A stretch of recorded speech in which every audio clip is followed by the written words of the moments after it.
కొన్ని కొన్ని నినాదాలు మనస్సుల్ని అలా హత్తుకుంటాయి.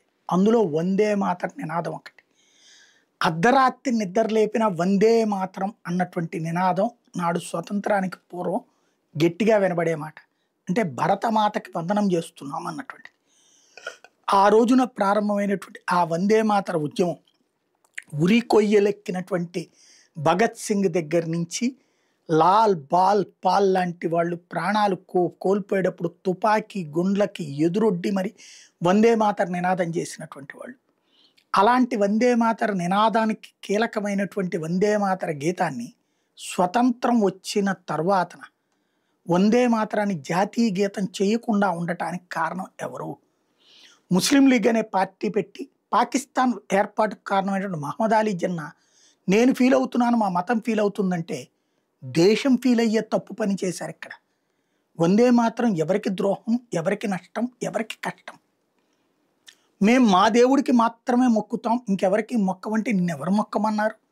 వందే మాత్రం దేశ గీతం, జాతి గీతం, జాతీయ గీతం, జాతి గుండె చప్పుడు.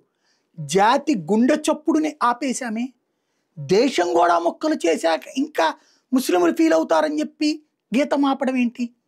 ఈ దేశంలో ఉన్న ముస్లింలు ఈ దేశం కోసమే ఉన్నామని చెప్పారు కదా, ఇంకా అక్కడ వందే మాతర గీతాన్ని ఆపడం ఏంటి? అది కదా ఈ రోజున నరేంద్ర మోడీ ప్రస్తావించింది. అసలు భారతదేశానికి దరిద్రమే అక్కడ. వందే మాతర గీతాన్ని తీసి పక్కన పెట్టడం దగ్గర నుంచి బుజ్జగింపు చర్యలు రాజ్యాంగం ఆరంభం నుండి రాసుకొచ్చుకున్నామే, సంస్కరణలు మార్చేశామే.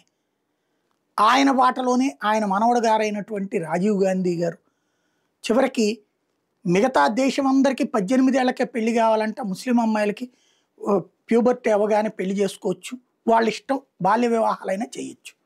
మిగతా వాళ్ళందరికీ ఒక చట్టం, వాళ్ళకు ఒక చట్టం. మైనారిటీల కోసం ప్రత్యేక చట్టం, ముస్లిం వివాహ చట్టం, మళ్ళీ హిందువుల వివాహ చట్టం, క్రైస్తవ వివాహ చట్టం. ఇప్పుడు ఇంకా దేశం స్వతంత్రం వచ్చి అందరికీ హక్కు అన్నది ఎక్కడవుతుంది?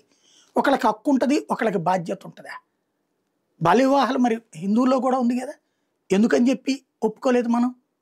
అదే ముస్లింల బాల్య వివాహం నువ్వు ఎట్లా ఒప్పుకుంటున్నావు? బహుభార్యత్వం హిందువుల్లో కూడా ఉంది కదా, దేవుళ్ళల్లో కూడా ఉంది కదా. మరి బహుభార్యత్వం హిందువులకి ఎట్లా నిషేధించావు, ముస్లింలకు మాత్రం బహుభార్యత్వం ఎట్లా పెట్టావు? వాళ్ళ మతాచారాల ప్రకారం వాళ్ళకి నడవచ్చు, ఇక్కడ మతాచారాల ప్రకారం జరగకూడదు. దీన్ని అంగీకరించారు హిందువులు, అక్కడ ముస్లింలు ఫీల్ అవుతారని వదిలేసి.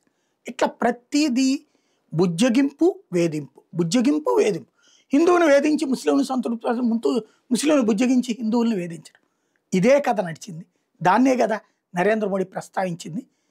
మహమ్మద్ అలీ జిన్నా అనేవాడి కోసం లేదా ముస్లిం లీగ్ కోసం వందే మాతరాన్నే తాకట్టు పెట్టిన విషయాన్ని నిలదీశారు.